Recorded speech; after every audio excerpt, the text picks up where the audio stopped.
안녕하세요. 공감 수동 옷장 전월 테라피입니다. 오늘 여러분과 함께 나눠볼 책은요, 감정은 패턴이다. 랜디 타란이라는 분이 지으셨고요. 2019년 8월 5일날 출간된 책입니다. 제가 우연히 집어들었던 책인데 생각보다 많이 괜찮아서 여러분과 나누고자 오늘 컴을 켰고요. 패턴적인 감정하면 여러분은 어떤 것이 떠오르시나요? 여러분 지금 마음은 어떠신가요? 불안하신가요? 아니면 혹은 화가 나십니까? 아니면 슬픔에 잠겨있진 않나요? 우리는 이런 부정적인 감정을 어떻게 잘 처리하는지에 대해서 모르고 살 때가 많이 있습니다. 이 책에서는요, 그거를 향한 우리들의 시점을 바꿔주고 있는데요.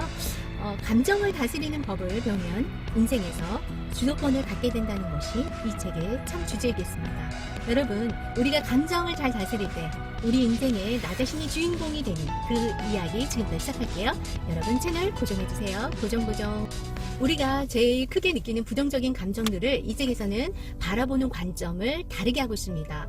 예를 들어 불안이나 화 이런 것들이, 이런 부정적인 감정들이 우리 삶에 어떤 부정적인 영향을 미치는 게 아니다. 우리 자신을 보호해주고 우리가 촉각을 세우고 잘 갈 수 있도록 그런 것들이 예민하게 반응하는 것이지 절대 부정적인 것이 아니라고 이야기해 주셔서 참 좋았습니다. 완벽한 것보다는 완성이 낫다라고 이야기하고 있습니다. 우리가 은근히 완벽주의, 나는 완벽주의는 아니야 라고 혹시 말씀하고 계시진 않나요? 의외로 주변에 혹시 자기 자신은 완벽주의가 아닌지 한번 생각해 보시기 바랍니다. 이런 완벽주의 성향은요, 여러 가지 문제를 나중에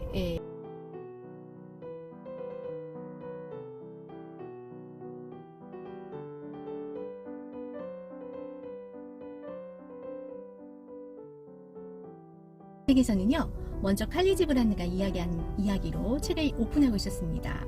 미래를 예측하는 데서 오는 것이 아니라 미래를 통제하려는 데서 온다. 칼리지 브란드가 이렇게 이야기하고 있었는데요.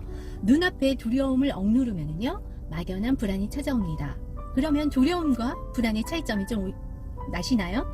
두려움은 실제나 혹은 임박한 위험에 대한 감정적인 반응이라고 할 수 있겠고요. 불안은 미래의 위협, 그리고 그것에 대해서 예상하는 것, 약간 모호하고 막연하지요. 그렇다면 또 불안과 걱정은 또 어떤 차이가 있을까요? 걱정은 현실적인 문제라고 할 수 있겠습니다. 오늘 아이가 비가 오는데 우산을 안 갖고 가서 비를 홀딱 맞고 오면 감기 걸리면 어떡하지? 이런 구체적인, 바로 눈앞에 닥친 현실적인 문제 있죠. 기름이 다 떨어져 가네. 기름 빨리 넣어야겠다. 이런 것들을 걱정이라고 명명할 수 있겠습니다. 불안이고 두려움이고 걱정인지를 정확하게 알면 우리가 그것을 인지하고 내 자신을 동떨어서 이렇게 바라보면서 이 감정, 부정적인 감정을 조절할 수 있다는 것이지요. 그렇다면 이 불안과 이런 부정적인 걱정들을 어떻게 건강한 것으로 해소할 수 있는가? 이 책에서는 어떻게 이야기했냐면요, 걱정과 불안은요, 상황이 해소되면은 자연히 사라지게 되어 있고요. 이것이 이제 해결이 안 되고 깊어지면 불안장애로 나타난다고 이야기하고 있었습니다. 그 원인으로는 아동기 때 부정적 경험이 영향을 미치고요. 또한 시스템의 그 반응에서 오는 차이점 때문에 이런 불안장애를 겪는다고 이야기하고 있었는데요. 불안장애의 종류에는 총 7가지가 있습니다. 첫 번째, 일반적인 불안장애, 두 번째, 공황발작, 세 번째, 사회적 불안, 네 번째, 강박장애, 다섯 번째, 분리불안, 여섯 번째, 공포증, 일곱 번째, 외상 후 스트레스. 이거는 PTSD라고 우리 세월호 사건 때문에 많이 이제 이슈화됐던 불안장애인데요.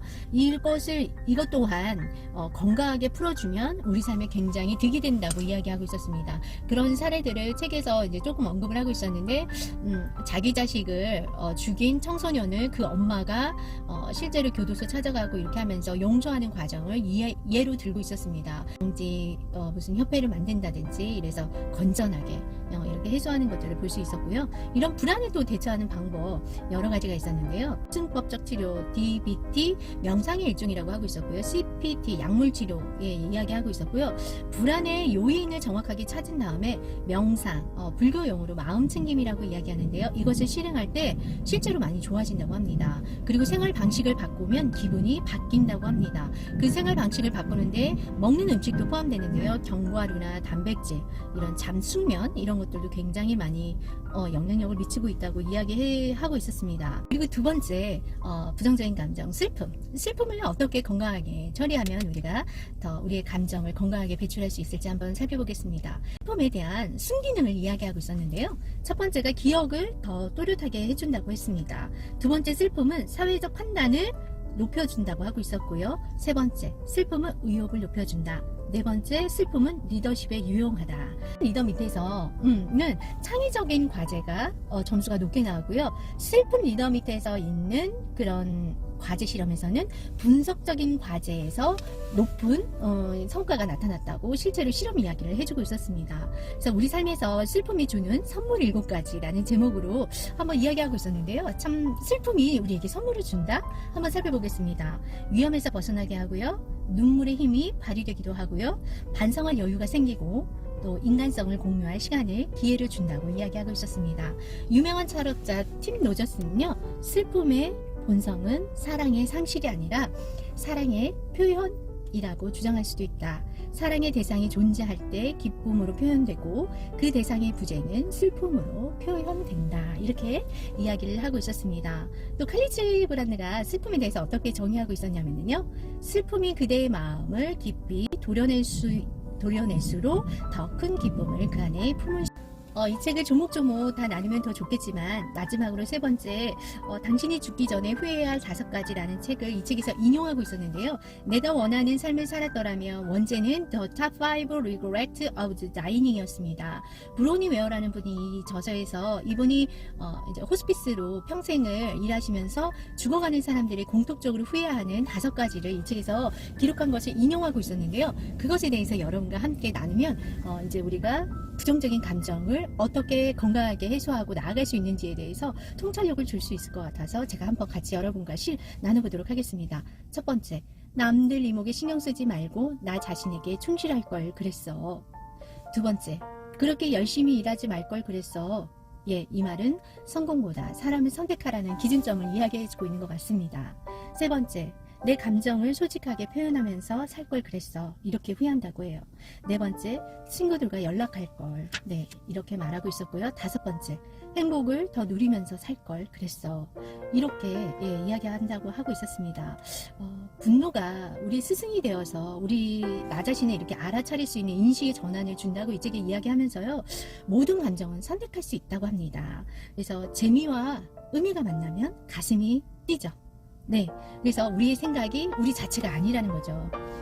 생각과 감정은 왔다리 갔다리.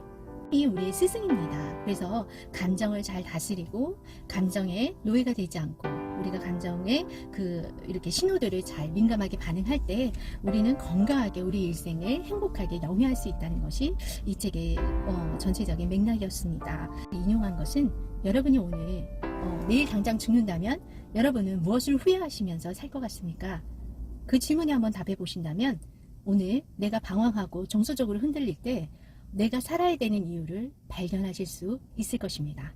나는 내일 당장 죽는다면 무엇을 후회할 것인가? 지금까지 오정희의 전화 테라피였습니다. 아참! 구독과 좋아요는요? 네, 저에게 힘이 됩니다. 여러분 화이팅 하세요.